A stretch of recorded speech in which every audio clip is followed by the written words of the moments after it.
Hello, sixth and seventh graders. Before I start reading chapters 10 and 11, I want you to think about the word ominous. Ominous, Ominous, is a word that means a feeling of darkness, that something bad is going to happen because of something. Something ominous happened in the last chapter. Can you think of what it was that was ominous?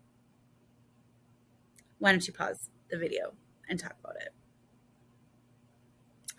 So, hopefully you paused the video and you talked about it, and I'm hoping that you thought about the fact that the man in the yellow suit, who a lot of you think sounds like the man in the yellow hat from Curious George, followed them and heard the story of the spring and the fact that the spring would help him live forever. Now, it's pretty ominous because we don't know what he's going to do with that information. But we do know he's following the Tucks out to their house. And he's there. Chapter 10. Winnie had grown up with order. She was used to it. Under the pitiless double assaults of her mother and grandmother, the cottage where she lived was always squeaking clean, mopped and swept and scoured into limp submission. There was no room for carelessness, no putting things off until later. The foster women had made a fortress out of duty. Within it, they were indomitable, unstoppable. And Winnie was in training. So she was unprepared for the homely little house beside the pond, unprepared for the gentle eddies of the dust and the silver cobwebs, the mouse who lived and welcomed him in a table drawer. There were only 3 rooms. The kitchen came first, with an open cabinet where dishes were stacked in perilous towers without the least regard for their varying dimensions.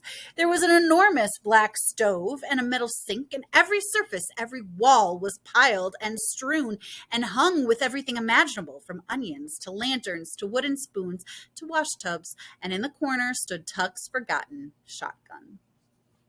The parlor came next, where the furniture, loose and sloping with age, was set about helter-skelter. An ancient green plush sofa lolled alone in the center, like yet another mossy fallen log, facing a soot-streaked fireplace still deep in the last winter's ashes.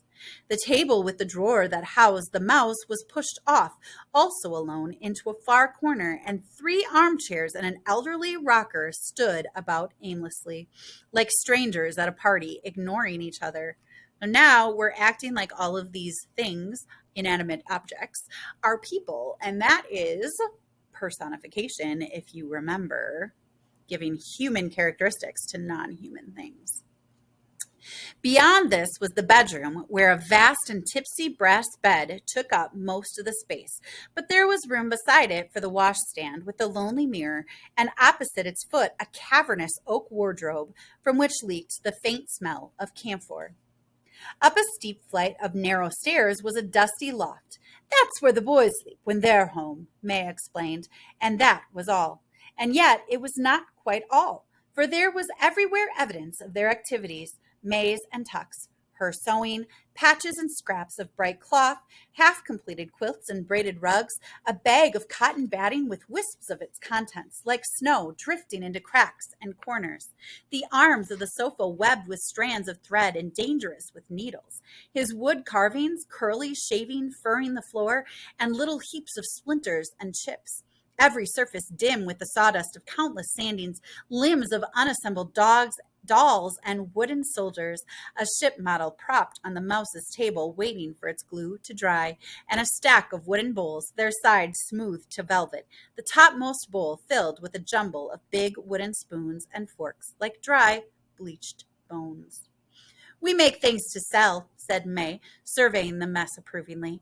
And still this was not all. For on the old beam ceiling of the parlor, streaks of light swam and danced and wavered like a bright mirage reflected through the windows from the sunlit surface of the pond. There were bowls of daisies everywhere, happy white and yellow.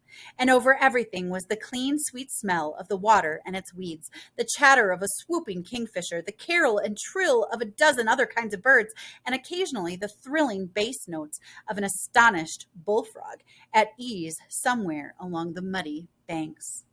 Into it all came Winnie, eyes wide and very much amazed. It was a whole new idea to her that people could live in such disarray, but at the same time she was charmed. It was comfortable. Climbing behind May up the stairs to see the loft, she thought to herself, maybe it's because they think they have forever to clean it up. And this was followed by another thought, far more revolutionary.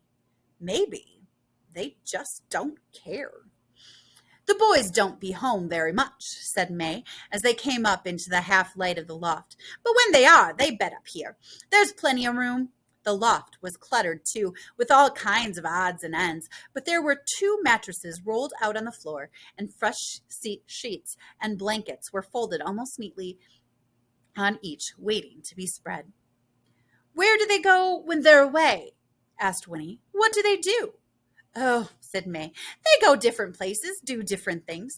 They work at what jobs they can get, try to bring home some of their money. Miles can do carpentering, and he's a pretty fair blacksmith, too. Jesse, now, he don't ever seem too settled in himself. Of course, he's young. She stopped and smiled. That sounds funny, don't it? Still, it's true, just the same. So Jesse, he does what strikes him at the moment. Working in the fields or in the saloons, things like that, whatever he comes across. But they can't stay on in any one place for long, you know. None of us can. People get to wondering. She sighed. We've been in this house all about as long as we dare, going on 20 years. It's a right nice place. Tuck's got so's he's real attached to it. Then, too, it's off by itself. Plenty of fish in the pond, not too far from the towns around. When we need things, we go sometimes to one, sometimes the next, so people don't come to notice us much, and we sell where we can. But I guess we'll be moving on one of these days. It's just about time. It sounded rather sad to Winnie, never to belong anywhere. That's too bad, she said, glancing shyly at May. Always moving around and never having any friends or anything? But May shrugged off this observation. Tuck and me, we got each other, she said, and that's a lot. The boys now, they go their separate ways. There's some different, don't always get on too good, but they come home whenever the spirit moves, and every 10 years, first week of August, they meet at the spring and come home together, so as we can be a family again for a little while. That's why we was there this morning. One way or another, it all works out. She folded her arms and nodded, more to herself than to Winnie. Life's got to be lived, no matter how long or short, she said calmly. You got to take what comes. We just go along, like everybody else, one day at a time. Funny, we don't feel no different. Leastways, I don't. Sometimes I forget about what's happened to us, forget it altogether. Then sometimes it comes over me and I wonder why it happened to us. We're plain as salt, us Tucks. We don't deserve no blessings, if it is a blessing. And likewise, I don't see how we deserve to be cursed, if it's a curse. Still, there's no use trying to figure out why things fall the way they do. Things just are, and fussing don't bring changes. Tuck, now, he's got a few other ideas, but I expect he'll tell you. There, the boys are in from the pond. When he heard a burst of voices downstairs, and in a moment Miles and Jessie were climbing to the loft. Here, child, said May hastily. Hide your eyes. Boys, are you decent? What'd you put on it to swim in? I got Winnie up here. Don't you hear me? For goodness sake, Ma, said Jessie, emerging from the stairwell. You think we're going to march around in our all together with Winnie Foster in the house? And Miles behind him said, We just jumped in with our clothes on, too hot and tired to shed 'em. It was true. They stood there side by side with their wet clothes plastered to their skins, little pools of water collecting at their feet. Well, said May, relieved. All right, find something dry to put on. Your pa's got supper nearly ready. And she hustled Winnie down the narrow stairs. She brought up a really good point in chapter 10. She asked if it was a blessing or a curse. And she said, we don't really deserve to be blessed, but we don't really deserve to be cursed. So think about Is it a blessing or is it a curse? Keep that in mind as we keep reading. Chapter 11. It was a good supper. Flapjacks, bacon, bread, and applesauce. But they ate sitting about in the parlor instead of around a table. Winnie had never had a meal that way before, and she watched them carefully at first to see what rules there might be that she did not know about. But there seemed to be no rules. Jessie sat on the floor and used the seat of a chair for a table, but the others held their plates in their laps. There were no napkins. It was all right, then, to lick the maple syrup from your fingers. Winnie was never allowed to do such a thing at home, but she had always thought it would be the easiest way. And suddenly the meal seemed luxurious. After a few minutes, however, it was clear to Winnie that there was at least one rule. As long as there was food to eat, there was no conversation. All four Tucks kept their eyes and their attention on the business at hand, and in the silence, given time to think, Winnie felt her elation and her thoughtless pleasure wobble and collapse. It had been different when they were out of doors, when the world belonged to everyone and no one. Here, everything was theirs alone. Everything was done their way. Eating, she realized now, was a very personal thing, not something to do with strangers. Chewing was a personal thing, yet here she was, chewing with strangers in a strange place. She shivered a little and frowned, looking round at them. That story they had told her. Why, they were crazy, she thought harshly, and they were criminals. They had kidnapped her right out of the middle of her very own wood, and now she would be expected to sleep all night in this dirty, peculiar house. She had never slept in any bed but her own in her life, and these thoughts flowed in once from a dark part of her mind. She put down her fork and said unsteadily, "I want to go home." The Tucks stopped eating and looked at her, surprised. May said soothingly, "Why, of course you do. Child, that's only natural. I'll take you home. I promised I would. Soon as we've explained a bit as to why you got to promise you'll never tell about that spring. That's the only reason we brung you here. We got to make you see why."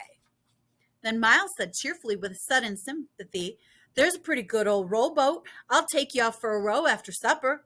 "No, I will," said Jessie. "Let me. I found her first, didn't I, Winnie Foster? Listen, I'll show you where the frogs are and—" "Hush," Tuck interrupted. "Everyone hush.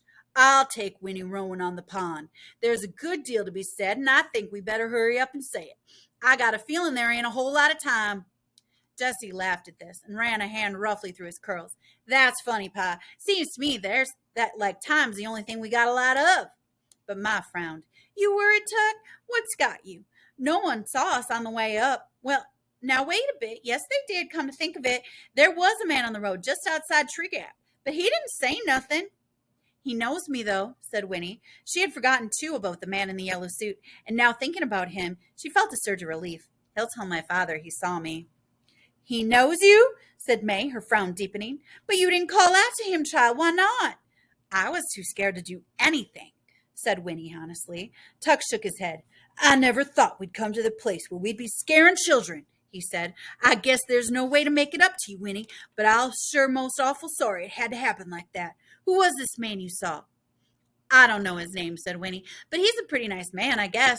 In fact, he seems supremely nice to her now, a kind of savior." And then she added, "He came to our house last night, but he didn't go inside."